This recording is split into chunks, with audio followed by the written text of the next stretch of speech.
I love you. Parrots have an uncanny ability to mimic human speech. What did you do if you got a peanut? But do they really understand what they're saying? According to one scientist, this parrot, Griffin, can. What do you want? You want to go back? Okay. It's a controversial claim. If it's true, it will force us to think again about these bird-brain creatures. Parrots have been kept as pets for thousands of years. Even Henry VIII had one. Hello. Hello. Hello. What's your name? Their owners say that parrots behave like eternal toddlers. I can see you.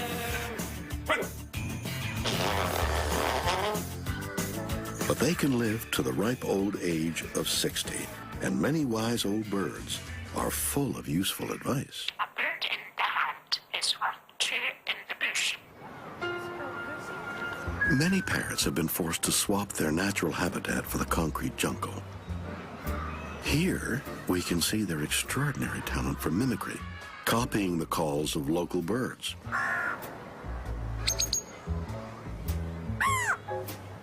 And predators.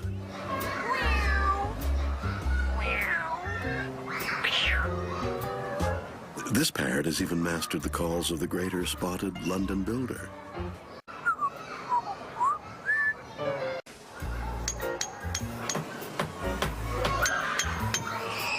In spite of this extraordinary ability to mimic the sounds around them, we still think of parrots as simple creatures. The phrase, parrot fashion, means learning without understanding. But one African gray parrot will change our view of these feathered creatures forever. Meet Griffin, the star of the avian learning experiment, an experiment to prove that parrots are capable of more than just parroting. Griffin's human partner in the experiment is Dr. Irene Pepperberg.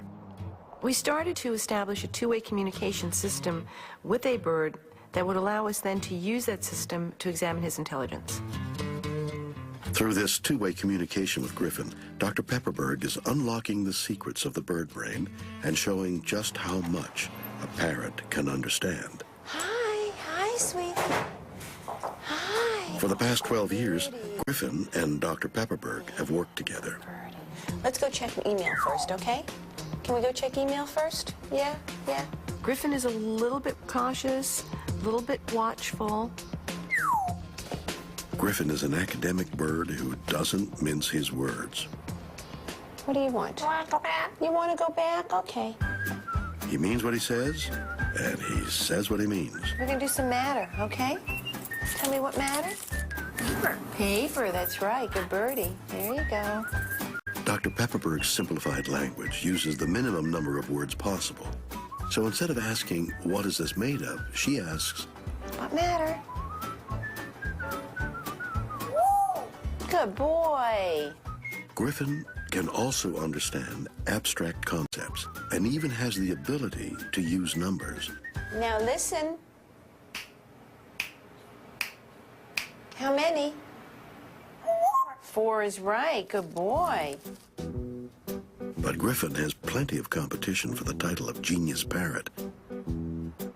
His main rival has flown in from Tennessee to give a special performance at a top Boston nursery school. Would you like to hear her talk? Yeah. Can you tell everybody your name? Einstein. This is Einstein. Now, Einstein, can you tell everybody hi? Hello. That's nice. So can you be more polite? Sweetheart. That's pretty sweet. Irene has come to see Einstein firsthand because she's heard of her impressive vocal abilities. Now, Einstein just took a trip all around the world. Well, in Africa, there's a lot of chimpanzees. You do a chimpanzee? How about a pig? What about one that needs to go on a diet? Can you sing? Even though Einstein's ability to mimic is impressive, Irene still thinks that Griffin is top of the class when it comes to comprehension.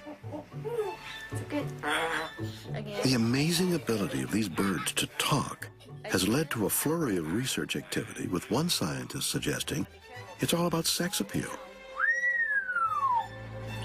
Let me tell you how Einstein is able to mimic sounds. At the zoo, we don't have any dogs around Einstein, so in order for her to make the sound of a dog, I have to sit and bark like a dog all day long.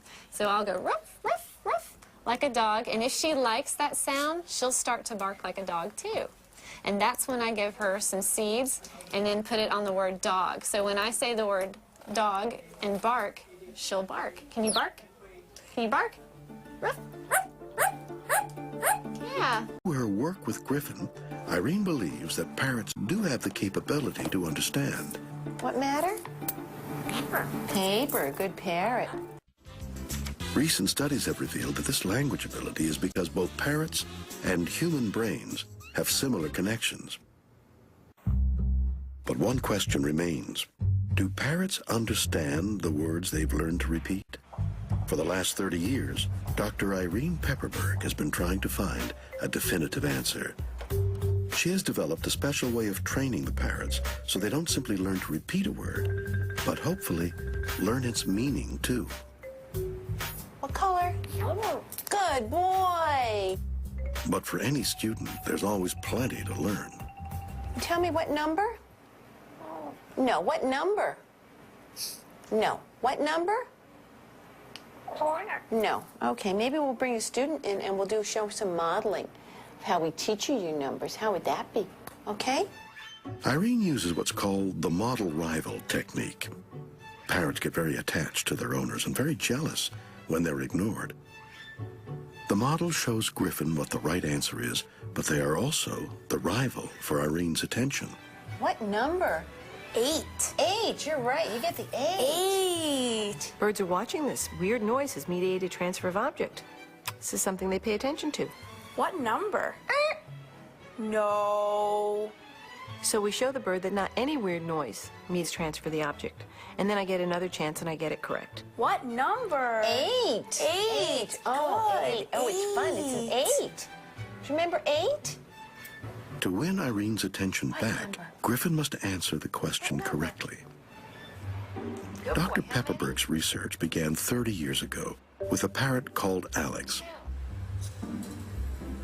You're a good boy. Over the years, Alex picked up over 100 words and could clearly understand concepts of color, number, and shape. What is it? Rock. Good boy. That's right. Alex, what toy? Nail. Nail, that's right, you're a good birdie. What color? Yellow. But sadly, Irene's 30-year collaboration with Alex came to an abrupt end. Okay, you be good. You be good. Okay, I'll be here tomorrow. I'll see you then. After their normal routine of study and play, Irene put Alex into his cage for the night. I love you. These would be the last words she would hear from her fellow researcher. The night of September 6th, unfortunately, he became, as the Monty Python skit says, an ex-parrot.